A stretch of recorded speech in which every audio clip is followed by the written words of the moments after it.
You're listening to We Deepen Media.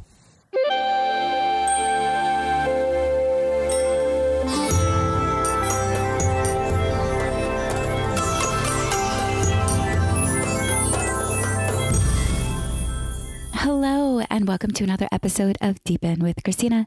I'm your host, Christina Weber, founder and CEO of We Deepen, Feminine Weapon, and also a certified professional coach and matchmaker. If you haven't lately, go to wedeepen.com. Check out all the upcoming social and transformational experiences. I'm super excited in September of 2023, September 23rd through the 27th. We're going to be taking a group to Croatia on a super yacht. It's the Love Boat. There's going to be 15 men, 15 women, all currently single, and we are going to become comrades for each other's love lives. I have Francesca Gentile, who is an expert in sacred sexuality, BDSM. She is going to be on the boat with us, so it's definitely going to be a lively experience. Plus, everybody who joins on the boat is going to get their brain assessed through Aboutly.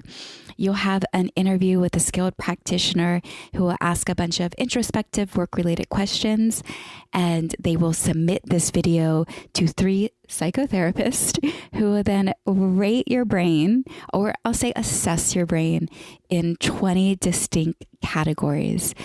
You know, different from personality tests, this assessment is how you process information, and it's generally hereditary. And so it's not necessarily developed based upon your experiences, although there's some of the nodes that can shift based upon that, but it's really about how your neural network system processes information. And so we're going to use that data to match you with other people on the boat so you can explore your brain, get to know your brain in relation to others. Super fun. It's definitely a little bit of a research project for us. And you can be a part of it. So come on the boat. It's Croatia, beautiful island. Check that out at wedeepen.com. Also, if you happen to be listening to it in June of 2023, the Biohacking Conference is coming up. This is the 9th annual conference. This is the one Dave Asprey does each year. We're going to be in Orlando, Florida, June 22nd to the 24th. And there's a group, you know, at wedeepen.com, when you click on that social calendar, there is a link to a WhatsApp group.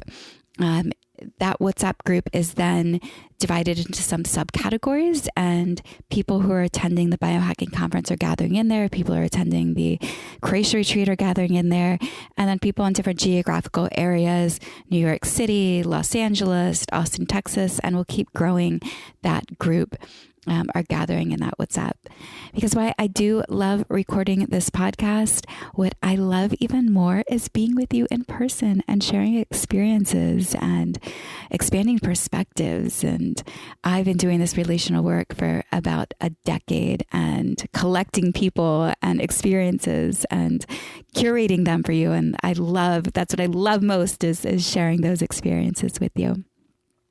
If you do enjoy this podcast, please do like, subscribe, follow, give it 5 stars. It helps more people find it and helps me to continue to do it. And if you're interested in matchmaking, if you're currently single, there is a matchmaking database at wedeepen.com. You can go and submit. The questions that I ask are very specific. So if you're going to submit yourself into that database, what I do ask is that you pay attention to those questions and you answer thoughtfully, specifically around why now? Why are you ready for a relationship? I'd love to also know what growth work you've done, what your preferences are, what are 3 perceived benefits of being in relationship with you. And I've taken everybody in that database, I print them all out. You're on this big whiteboard, and I look at that whiteboard and intuitively feel into who could be potential matches, and I'll reach out to you if I see something. And I am also actively working on rolling out a matchmaking club, quite the name, I haven't fully developed it, that you'll be able to join and have some more attention and time, and and become comrades with a whole bigger ecosystem to really support and activate your intimacy journey this lifetime. So today I'm in Austin. I'm in my bedroom. A friend of mine, Jen, we're sitting on a biomat. She's in town. This weekend was the Great Awakening premiere. This is Mickey Willis. He does. He has been a freedom fighter. I guess a freedom fighter is the best way to call him. And so her and I have been catching up this morning. Whatever, if you want to call it conspiracy theories, we've been dialoguing on those. But Jen and I first connected because she is the founder of an organization called Friendsmate. And Friendsmate is the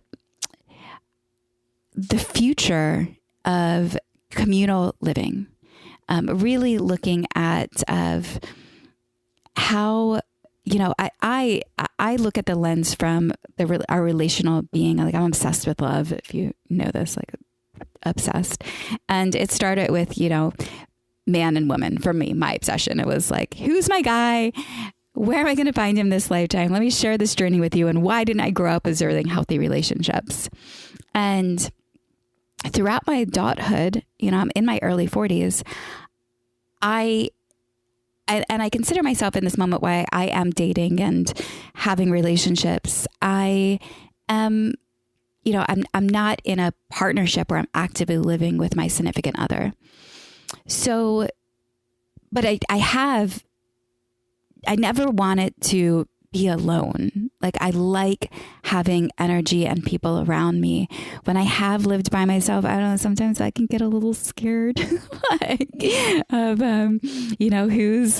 who's like hearing the sounds of the house and I just like having the energy of people around. And I've always had challenges with it too. I often, will say, I'm like, I've never lived with anybody who's as clean as me. And I would love to have a group of people as clean, and there's always these nuance challenges that arise in living with friends. But Jen has really taken that on and created a platform for people to find housemates. I like to call it housemates. I don't know why you call it roommates. I even love friendsmates, but no one's sharing a room with me, and I'm not sleeping with you in the same room. We're sharing a house. I always love how London, they call it flatmates. Yeah, I like my flatmates.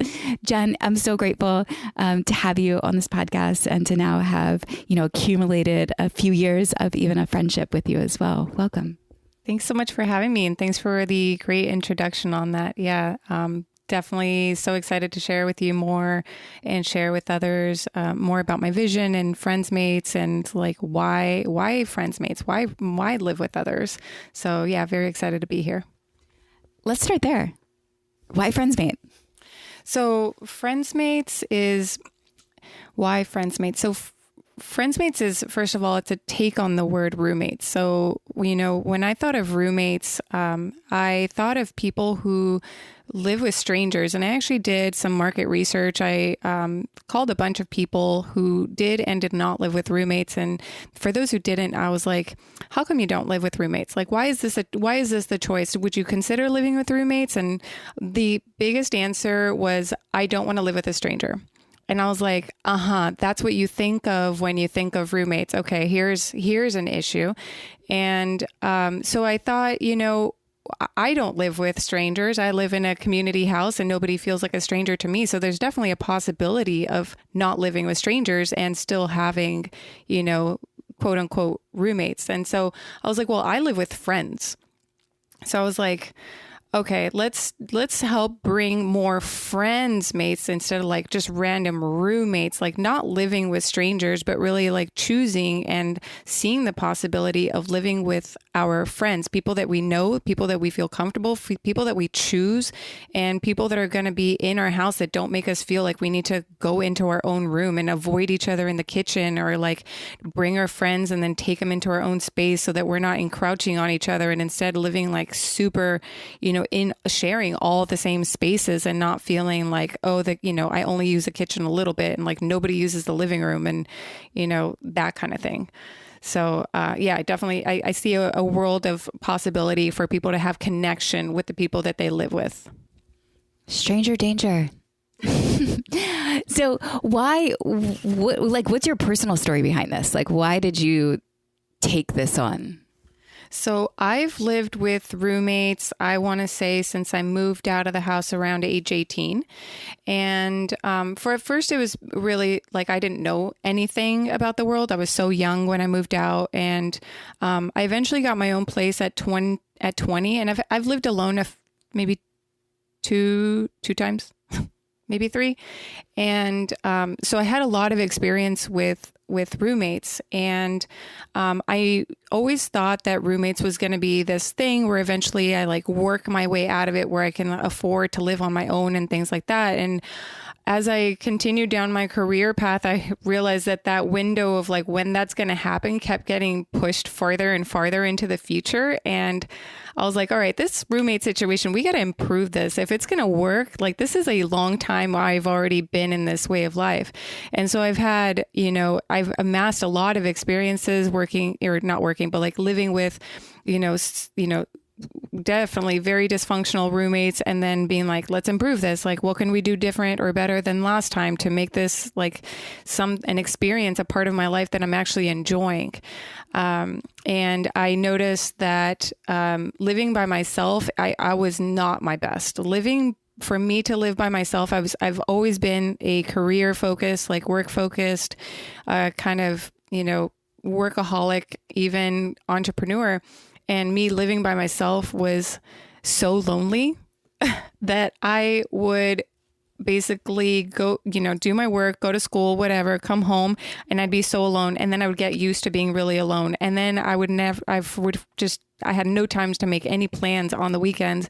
And so I'd be alone. And then if I, maybe a few weeks later, somebody would invite me to something, and then I'm so socially awkward because I haven't been socializing. And I was like, now I feel weird going out, so I may as well stay in. And it was just feeding this like very lonely, very like socially awkward version of me that was also like lonely and kind of depressed. And I was like, this is like, maybe I'm like kind of borderline introvert, but this is like not good for me.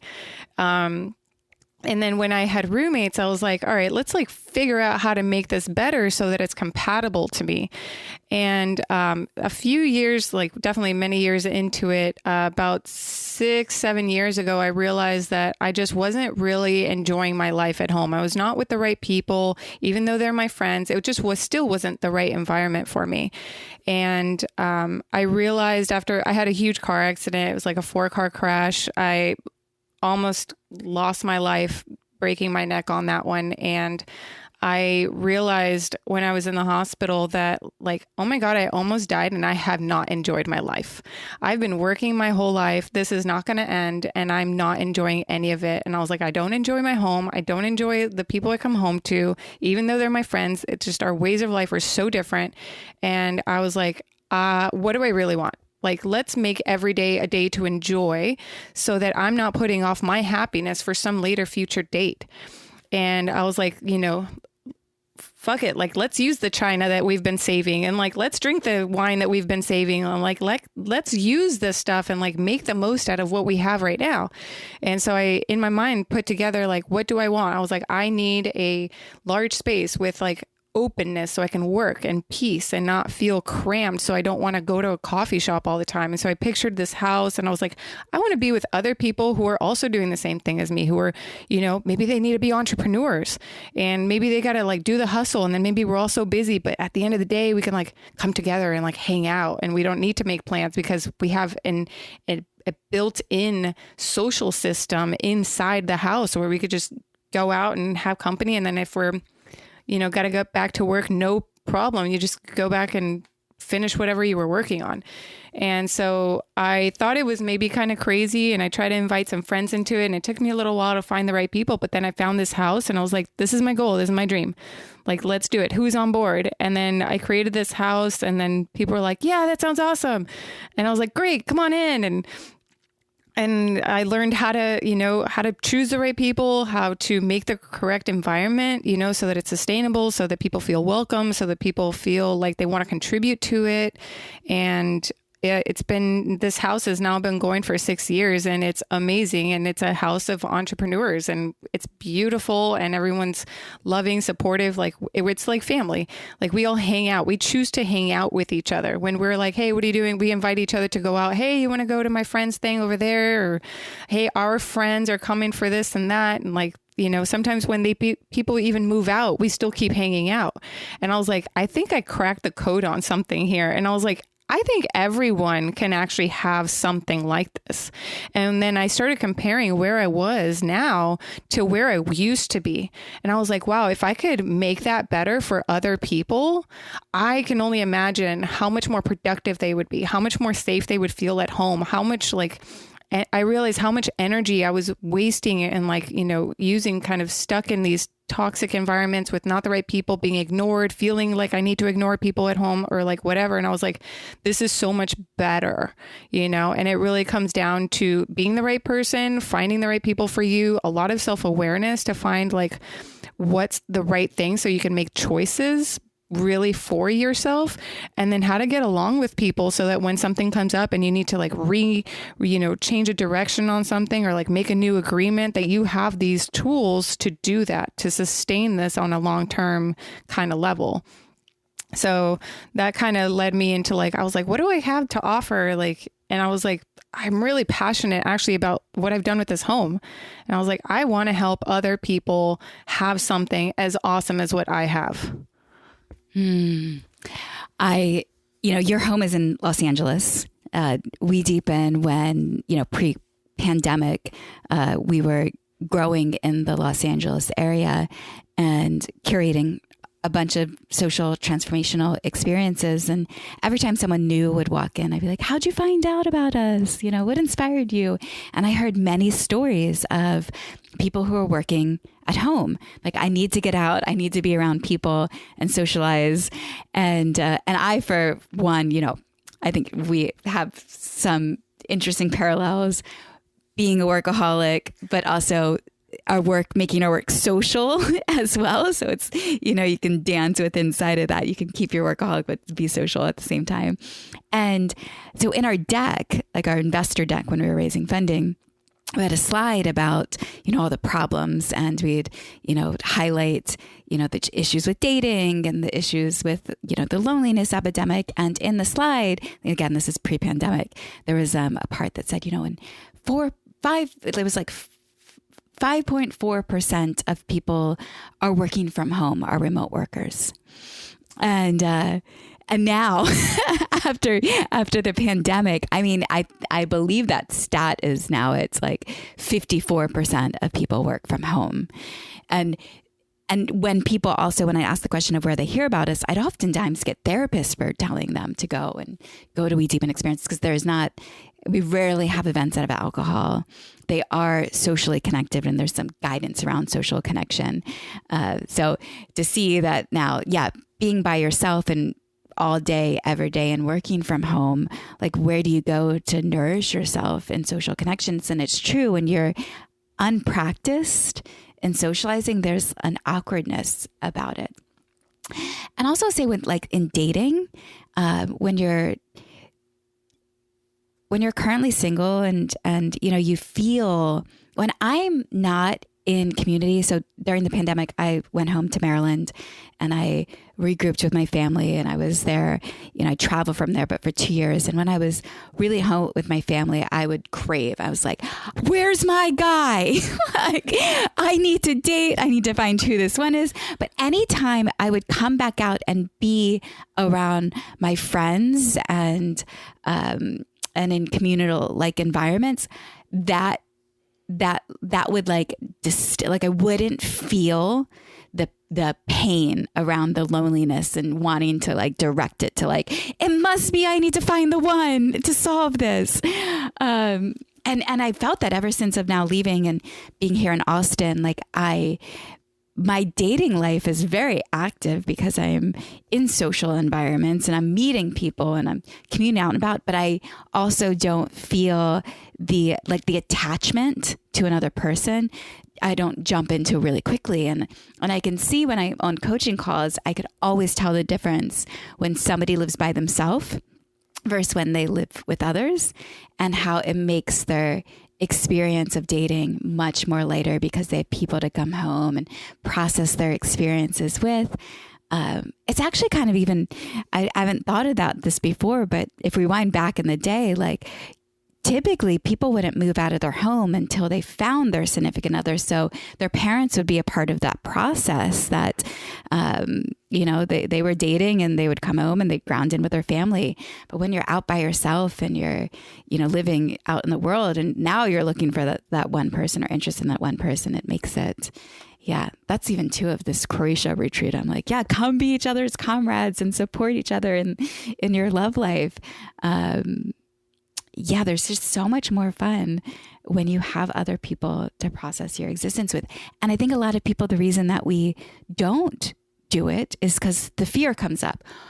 Strangers, what if I'm with the wrong people? They're going to distract me in my work. I mean, there's so often that I live in this shared home.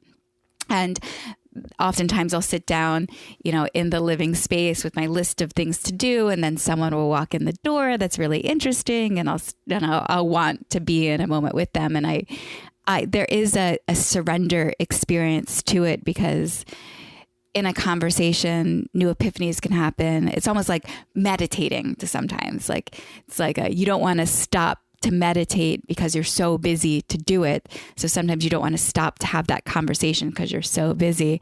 But even when you do it, something new can come to light that actually is helpful in what you're working on or eases your mind socially, because we are an interconnected species. So in you mentioned that now you've learned how to pick the people to live with and how to prepare for the challenges that come. Let's start there. Like how do you find or pick the people to live with, especially, you're living with people that are like, this is not my tribe. Now I'm going to go find my tribe. How does one do that? So I can actually relate this to your work with dating, right? So like when you're dating, you're like, okay, what am I and what will be compatible to me? Right? Like, who am I looking for? Because you've got a general population of people, but you want to find what's right for you, but you don't know what's right for you unless you know yourself. So the first step is for you to get really clear on like, what is the home that is most compatible to me? So like, what do I need? I need space. I need maybe a certain kind of privacy. I need to live with certain kinds of people. I need to feel like these people maybe understand a certain part of me that's unique, because like if you're a very spiritual person and you're with the crystals and with the, the shaman and the breath work, and then you go and live with like a video game nerd, you're not going to feel very seen. This might not be somebody that can become your like good friend, but if you're like, oh, this person does breath work, that's a yogi over here, they're in similar work or they do similar things with their lives that I do. I need an environment where maybe the living room is also a space for this kind of stuff, and then same thing for the video game person. Maybe it's a video game person, and instead of, turning extra spaces in their home into like yoga stuff, they're going to be like, hey, we need a shelf for all these games, so I think for whatever it is that you are finding out and really understanding, like, what am I and what would be compatible to me? What kind of space do I need? How much socialization do I want? What kind of socialization do I want? Do I want to talk to somebody regularly? Am I the kind that's going to want to do dinners, a few times a week and cook together? Or am I like, really focused on something else and we just kind of want to like cross through and then hang out on weekends and like go on a hike, so I think first finding out like what is your vision for the home that you need that's compatible to you, and then remembering to just say no to anything that's not that and say yes to everything that does fit that. So when you're able to get more clear, you're able to sift through the opportunities a lot easier, and you're able to ensure that, this is going to be a home that's compatible, that you're going to feel really good in. And then it comes to the right people. Like what is important to you? What, for me, it's like, what level of communication are you at? What level of acceptance and open-mindedness? Like, how do you communicate? Are you emotionally intelligent? If I bring something up to you, are you going to get really pissy about something? Are you going to immediately get passive aggressive? Because I can't do that. I can't have that in my environment. So I'm going to look for these kind of signs of is this a super stable, grounded, professional person? Are they dependable? Do they have their shit together? Are they able to be around different kind of ideas without being like, you're evil for thinking that way? Because that's not going to work. Because in my house, everybody thinks kind of differently. And then also we're able to get curious about different things. And I'm like, that's the kind of, place I need to be around. And not everybody wants that. Some people are like, I want only a certain way of thinking about this in my house. I can't tolerate anything else. Okay, cool. No problem. Just do that and make that your thing, choose people that are like that so that you can, what you're trying to avoid is some a future situation where it might go completely wrong, where somebody gets mad and then somebody has to move out. That's really what you're trying to avoid. You're trying to avoid, somebody that's going to make you so uncomfortable being in your home, and you're going to, that you might feel stuck or they feel stuck. And now you're in a hard situation. That's the part you're trying to avoid from happening in the first place. And then at the end, if you have a lot of tools for what happens if it starts going in that direction, then you can still avoid it. And I think that's a part that a lot of people don't have. Is conflict resolution, how to go through hard conversations, how to not shy away from bringing things up and saying, hey, this kind of, conversation hurts me, or this kind of thing makes me feel a little uncomfortable. I'd love to have it more this way, and being able to have an environment where you can speak, freely and really feel seen and feel comfortable with the other person. So I would start with that first. So you and your significant other, you're in relationship, and you two have chosen to live in community with other people. I'm curious, why not go and get your own place? You found the guy, go get your own place together. And second is, oftentimes I think people think of living with others as something that people do in their 20s. And you're not in your 20s anymore. So what's happening with both of these? If you're with the guy, you're in a relationship, why are you living with other people? And you're past your 20s. So that's a funny one, because Deepak was actually one of the people that I did the market research on. So I called him, and he did not live with roommates. He was like, I don't want to do that. I'm past that point in my life. He had his own house and all this stuff. And then I ended up moving in with him, and I was like, okay, well, it's not like we don't have guests coming over. It's still a very lively house. We have a lot of people coming through. So it's not just us in the house, and I was like, I kind of miss having my girlfriend living with me that I can go and talk to, or if I'm having an off day and you're busy, I can go talk to somebody else. And I was like, man, so I found myself going back to my house. I only moved out for a short time, but I kept going back, and I was like, you guys, you're my friends. I want to keep coming back here. And then I was like, I'm kind of not really feeling this, even though we were in Malibu. And I was like, eh. I was like, I guess Malibu's cool, but I miss my friends and I miss my house. And then I was like, all right, well, we've done a year of this. I'm going to go back to my house. So let's try this. So we will now not live together. And so we didn't live together for a year. And then we, went back and forth between Studio City and Malibu. And I was like, well, this is kind of annoying. To get lunch, I have to drive 40 minutes, or he has to drive 40 minutes, and then we're both busy. So we drive back. And I was like, this isn't the best. And then it just so happened that like a room was opening and then his situation was ending, you know, and I was like, what did you try coming in here now? And he was like, I don't know. And I was like, it's awesome. Look at all these people. Look at the collaboration we can have. He's in the music industry and he's like up to all these different kind of things. And I was like, we have a lot of opportunity built into this house, a lot of movement, new people who bring new energies. And, you know, maybe somebody brings a friend that might be like a singer on your thing or like a new producer or a new whatever, you know, social media guy, like whatever. And I was like, try this. This is awesome. And he was like, okay, let's make this the next round of our thing. And so he has a room and it's now just a recording studio. And I was like, cool, you get your recording studio. We'll share the bedroom. And like, he joined the family and was like, okay, this is awesome. He was like, he was concerned about cleanliness. And I was like, yeah, me too.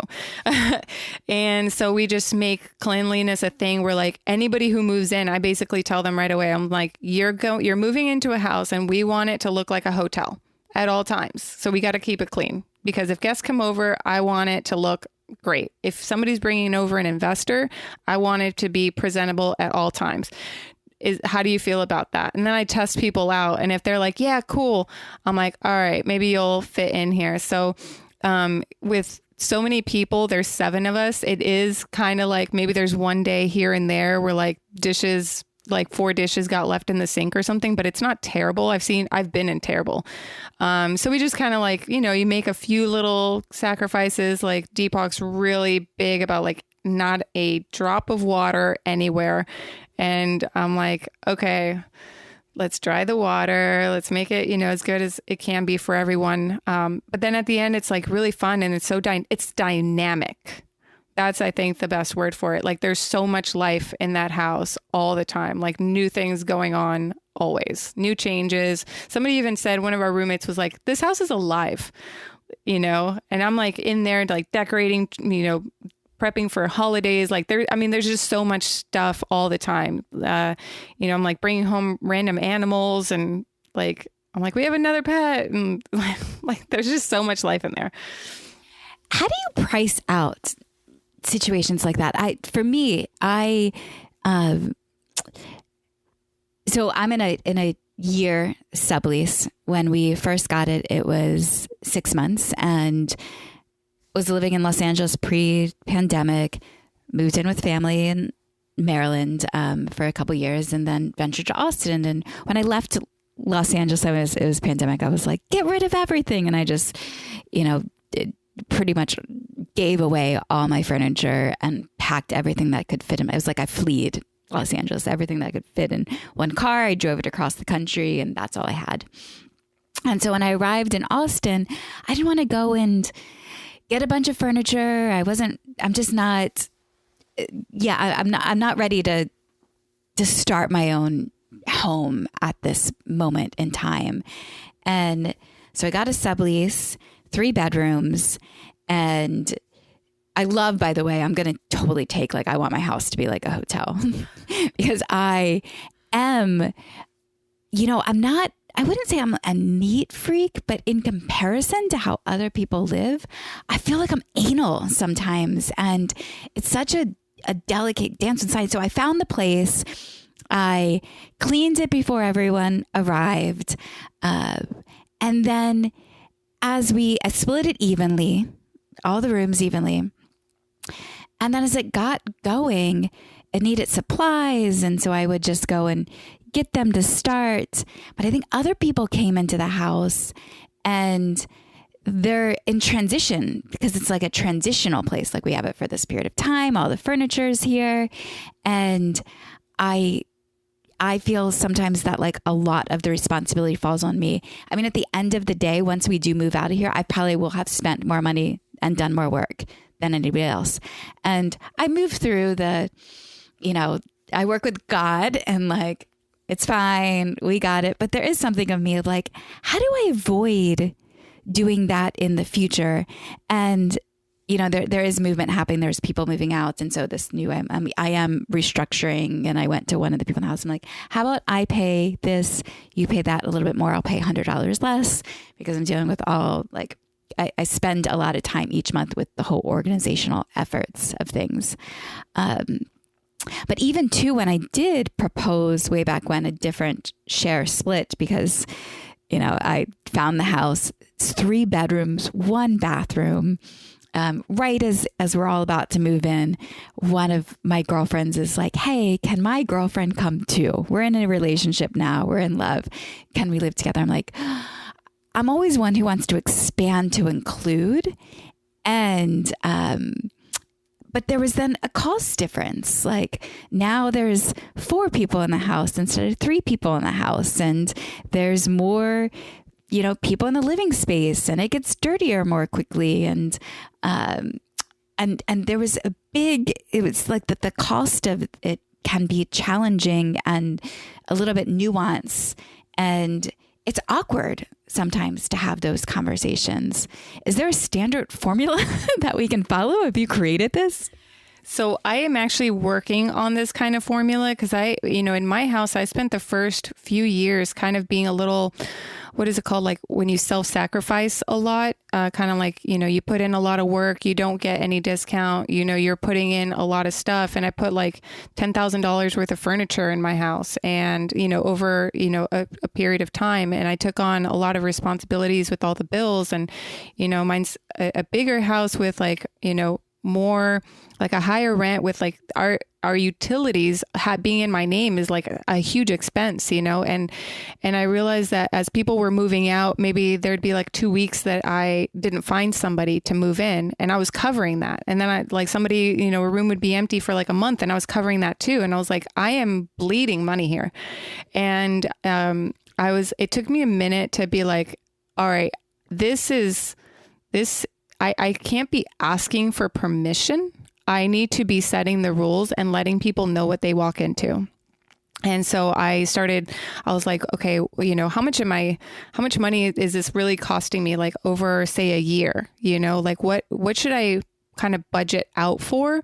And then how can I, raise some rents by, to kind of make up for that cost.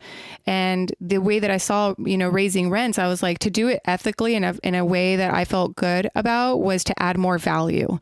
Otherwise I was like, well, it just feels a little uneven. I just felt really guilty, I guess, about doing that.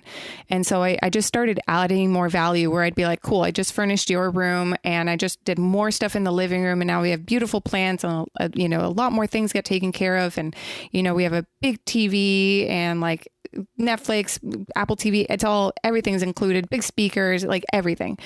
And as I increased the value, I was like, I created something of high value that people come and get to enjoy. So for people that would move out, I would then raise the rent of that room for like an extra $50 or $100. And then as another person would go out, I would make all these changes in that between time and then raise that rent. And I was like, okay, what happens is the people who were here in the beginning did not have what I have created now. Like right now, the house is at the best it's ever been. And these people, everyone knew, is benefiting from a long amount, like a long period of work and investment that I put into it. And so now after years, I kind of have a reduced rent. And then I also have like real expenses that kind of come up, like when things break, like, okay, our dryer broke, and it was like something I didn't know how to fix. And so I paid like $400, and I was like, this is my dryer. I own this dryer. Like, how do I ask other people to pitch in? And probably now I would, because I'm like more and more feeling less guilty about like sharing this kind of stuff. But I just paid for all these kind of things. Every time I got new furniture, I'd pay all the movers. I'd handle the whole thing. I spend a lot of time designing, the space, like, Pinterest boards, shopping online, like all this stuff, like that takes real time. When things come up, I'm solving them. When things break, I'm handling it. I'm calling the handyman. I'm paying the handyman. And I was like, and then at one point, a few of my roommates kind of took me aside and they were like, you don't have to feel guilty about this because you do so much.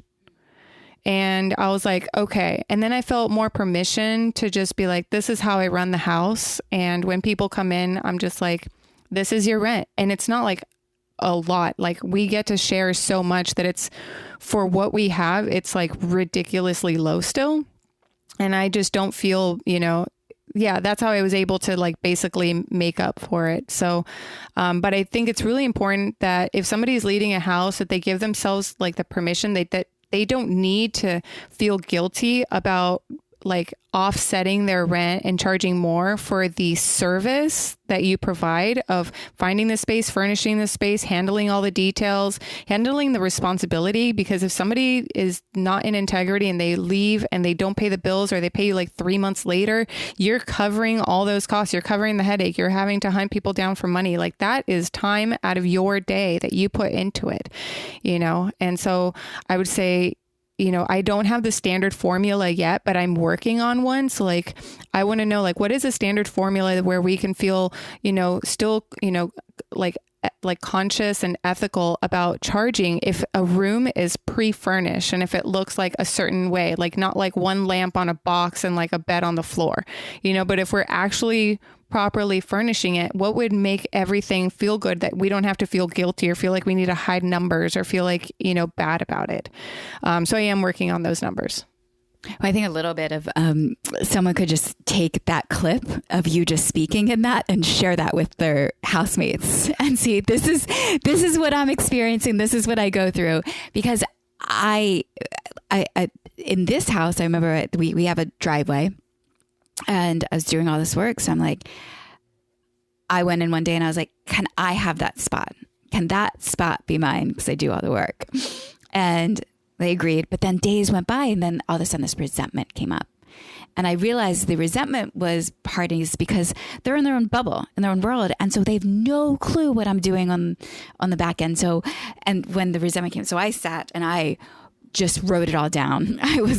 Here's all of the things that I have been doing, kind of what you just rattled off, and shared it with them. And we had to workshop through all of this. And lucky for me, this was with one of my best friends. But again, how uncomfortable it is if it's not with one of your, somebody that you've known for some time. And it might even be the opposite. Sometimes it might even be easier to do with somebody that you are not that close with. And from the other, this is what's happening for you. But I think if you're going to live with other people, to acknowledge that whoever is taking the responsibility of found that house, and if it's being well maintained and you're paying a rent to somebody else, just take into consideration all the things that they're doing that you don't even see are happening. And I love that you have these housemates that took you aside and said, I see it. Because that's so, please tell if you, in my house the other day, they're like, mommy, they call me mommy. And I was like, I don't know if I want to be called mommy, but I love the appreciation inside of that. And so just making sure that you're sharing that, because sometimes even the level of appreciation can go such a long way. I feel like you're a future person, and I know you're significant Deepak future. I feel like I'm from a future person, and there's something in the sense that riddle me with this thought of that moving in this direction is part of evolution, and it's a part of how we'll then procreate and create children with more of like, I don't say the right people, but people that are more aligned for us. I've seen a lot of in home life. I've struggled with this in my own personal family, is estrangement. There's a lot of estrangement happening where mother and daughter don't talk to each other anymore. Disconnection is happening all over the home life. I mean, even during the pandemic, there were many children that would go off to their bedrooms, and everybody in the house would be in separate bedrooms and not necessarily connecting. So this is, when you go through that process of quote unquote finding your tribe or finding the right people to live with, you're essentially uplifting your own ecosystem and environment and putting you and surrounding you around people that are more, I don't really love the word like-minded, but are more growth-minded. And I think that's even true of, as a, evolution, you have to be growth-minded for evolutionary purposes. So I can see that greater, more aligned families will be developed through this process.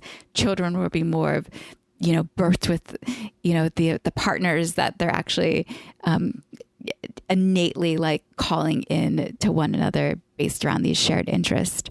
From a dating standpoint, a lot of times I did the podcast, most likely Jewish matchmaking with Harmony, will most likely be the episode that was just released as we're recording. It was released yesterday as we're talking this.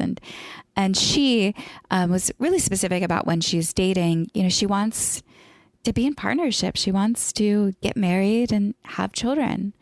And so that typically is, what she wants to know before. Are you willing to get married? Do you want to get married? And do you want to have a baby? And when I dive deeper with her, and we do in the show, is that what she really wants is big love. Like she wants a life of she wants a big love story, wants to feel love. And for me, someone who's being like obsessed with love, like I want, even in my home life, to experience love and to be in a practice, like a relational practice with one another. And I can see from two of what you even shared of how you find those people around you. Sometimes for sure we can walk into these environments like, yes, I want a clean environment and I want a safe space to live and I don't want to be in conflict. But if we stop right there, it's like, what do you really want underneath it all? What do you want to feel in your home environment? Do you want it to feel like a sanctuary space, like that you're retreating to, an environment that is even allowing you, I think allowing you to be in a relational practice, because how great is that, our educational curriculum completely neglected this. And I love, I remember when I did move in with this home, you had a workshop and I brought everyone, we all went, we sat in this workshop together and we had some breakthroughs after. It was like how we first aligned, and so grateful for that experience. Will you keep doing workshops? Yeah, so that was the first workshop that I did that you guys attended. And that was, a learning experience, both on the technical, like how to, put it together level. And then also like what kind of, how can I manipulate my time and energy into a way that is super effective at bringing the most impact to other people. And so I did a few more tests and I was like, I want to develop something that I can also scale.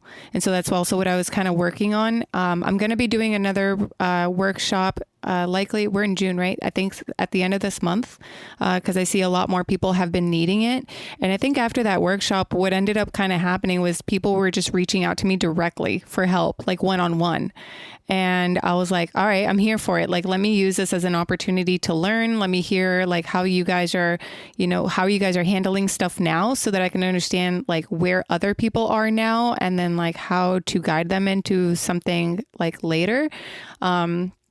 And like how to realign yourself with like what's really the best for you. Even, like for some people, there's actual, incompatibilities, and you maybe sometimes need to accept that. And in some people, it's like you actually just need to like have these tools to get close again, to be able to see each other and like not hold resentments and stuff like that. So yeah, that workshop I'm going to be doing again. And then the idea is to do it a few more times, then move it into in person, so I can work with you directly in front of the other people, so that people can learn from each other, be able to break people off into groups so that they can, use the tools and stuff and then talk about it themselves. And then from then be like, okay, I get how to put this into practice, take it from there, bring your roommates and go from there. I'm so proud of you. I love female entrepreneurship. I love entrepreneurship in general, but it takes balls to go out and raise rounds of funding and to declare you have a company. Before we hit record on this, you had mentioned that some people have come to you and been like, "You're just trying to start a company," and I'm like, "Yes. What do you think? What's that about?" I think there's some people who almost like look at companies as like a shameful thing, like, you capitalist pig, because they're so used to all these big companies that, they're not doing good. And I think there's a few people, especially like definitely in the conscious community, who have kind of attacked me. And I'm like, what's the trigger around this? But I don't really think of it as a company. I really feel like I'm more on a mission. And so while I have to put my business hat on and think about numbers and investors and like these technical things, I'm like, that's not my fun place. My fun place is in like alchemizing, different actions into something that starts creating movement and change. And where I want to be able to see actual impacts on people. I want to hear that people have been impacted and their lives have changed in a positive way, that they're going in a new direction. And that's really my focus. And to do that,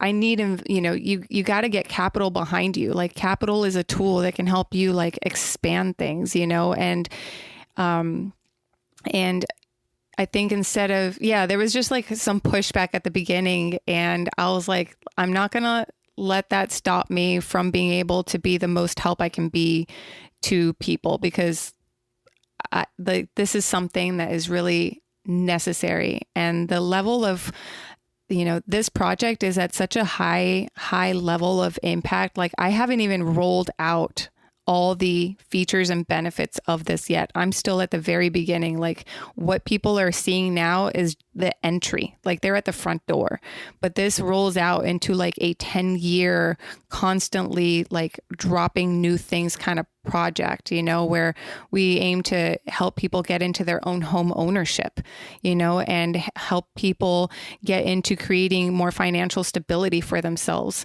and, start being able to tweak small things so that people can start making actions that help, the environment and help create less waste and help people get into having more peace and more time at home to like cook for themselves or, grow their own food and things like that.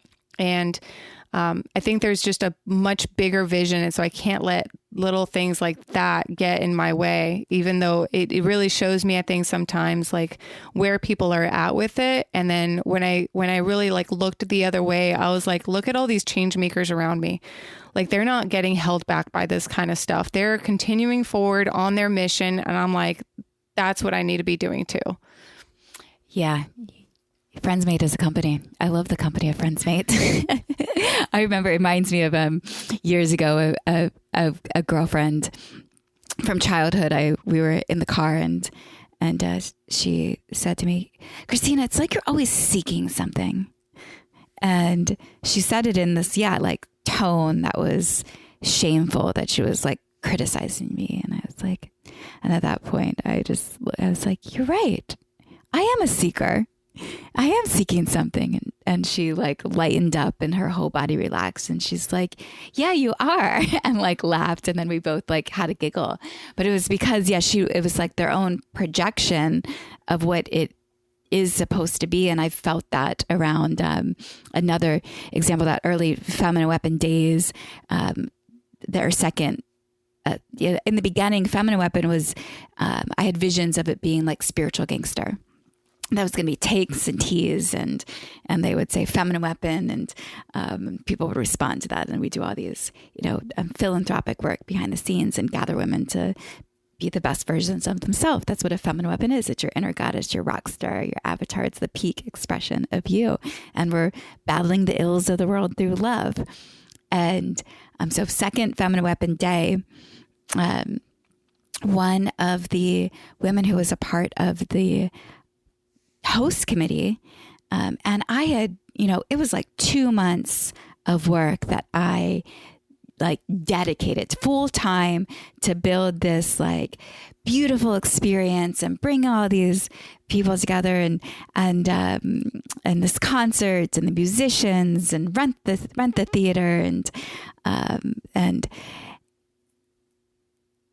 this particular human. She had this vision. She wanted to be a TV host. And so I thought I was like, I gave her like the host. It was like, I did a 90 somethings panel. I'm like, you can host the 90 somethings panel. Like, yes, this is going to be so much fun. We'll all do it together.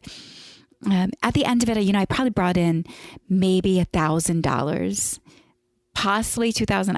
I'm pretty sure it was not 2,000, but maybe $1,000. But again, I didn't work for 2 months to create this, what I thought was this like beautiful experience of us coming together. And this one woman said to me, she's like, what did we all get for this? And my heart just dropped because I was frozen. I didn't know how to respond to it. I was just like heartbroken because I just put so much time and energy and I in my mind, I was like, and heart, I was supporting your desires and creating community and tribe and having a good time and gathering and whatever. And I, at that moment, it hit me so hard that I was like, fuck that. I don't want to deal with this anymore. And I decided it's all going to go to charity. In every future event. And I'm grateful that I did that because we've now ended up raising over 75,000, but there was a self-sacrificing. Instead of standing up against my power, I was like, I don't want to deal with that. So I'm just going to martyr myself more, which I'm glad I did that. There was though year 5, this was year 2, year 5, there was a moment I was $40,000 in debt. I had $40,000 in credit card debt. We had then raised $40,000 I'd given to the children. And I remember I was subleasing this crappy space in Los Angeles, West Hollywood, wondering how I was going to feed myself. But this big event was coming up again. And it was definitely one of those moments. And it's interesting. I just connected with a girlfriend who was a part of that experience. And she threw out there that, me and you and this other girl, and we should all jump on a Zoom and have a little reunion. I was like, well, I'm a little against that, are just not like jumping in joy to do that experience. And I'll tell you why. And God, this is even vulnerable sharing here. There was even years ago, I went through MITT, a transformational workshop, and I called her to see if I could maybe work through that challenge with her. And it didn't work in that moment. I kind of left even more disheartened years later after trying to work it through. And I think, I've just come to the conclusion that sometimes our goals and our missions trigger other people and where they're at in their life. And, even that comment of like, don't try to do another company. Like almost when you stand in that it is a company and this is what I am doing, then they move some energy through of their judgment of what that even meant for them, because it's all what's happening on the insides of them. I saw you being like, as I was telling that story. It's so amazing to hear these expectations from people. I mean, they hurt, especially for people who, I'm very empathic and I can feel a lot. And like those feelings, like they sit with me. I process almost everything. It's very overwhelming sometimes. So those kind of things, they sit with me too. And I'm just like, the expectation that somebody might be like, you need to be a Mother Teresa and completely devote your life to being of service and walk the land barefoot with like the graciousness of people just feeding you on the street. I'm like, no, like that's not a way that we can live in society. Like we can't just, while everybody else has this system, and what is this expectation on us to be like, pointing the fingers, like what you're doing is wrong, and you charging or you asking for anything in return, like you just give, but don't ask for anything back because that's bad.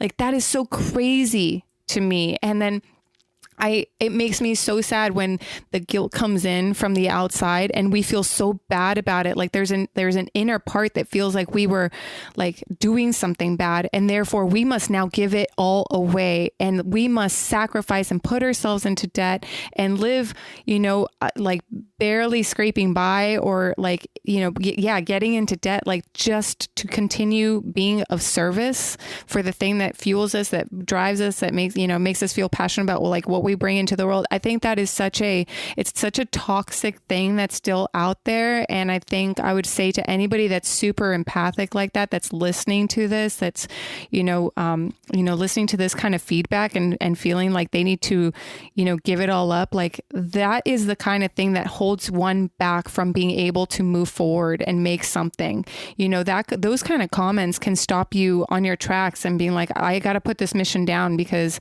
I have to go be a slave somewhere else for some, low wage job so that I don't be a bad person.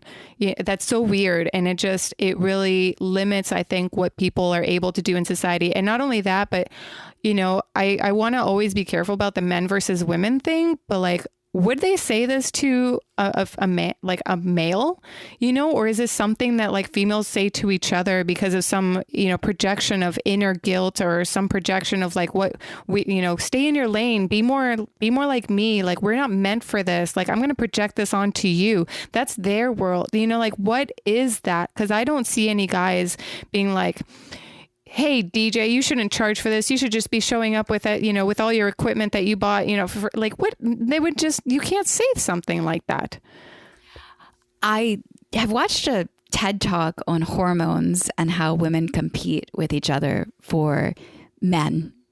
And this is like a future podcast. I think I need to dive into the competitiveness of women, specifically ones who are, biting for the attention of the males. And I think there's something underneath of that. But like, if we could all just empower one another to create and grow and evolve, that would shift everything. Instead of like, in any way, if you ever noticing that you're saying or doing anything that might dull anybody else's dream because of your own insecurity. And it takes a great ability to reflect on oneself to even get there. But your goal, if all of us had the goal of human beings to empower other people to be the highest and greatest version of themselves, we would be in such a different place. This has been a wonderful conversation, Jen. I'm definitely going to, in the notes, we'll include everywhere to find you, Friendsmate, you on social media. Is there any final thoughts to have? Final thoughts. If anybody's getting held back by negative talk from outside, just send me a message and I'll boost you right back up, because I show up for that, that way for my friends. Thank you all for tuning in to another episode of Deepen with Christina. Again, if you do enjoy this podcast, please do like, subscribe, follow, rate it. It helps more people find it, helps me continue to produce it. And I love to see you in real life. So definitely go check out that calendar at wedeepen.com. Bye for now.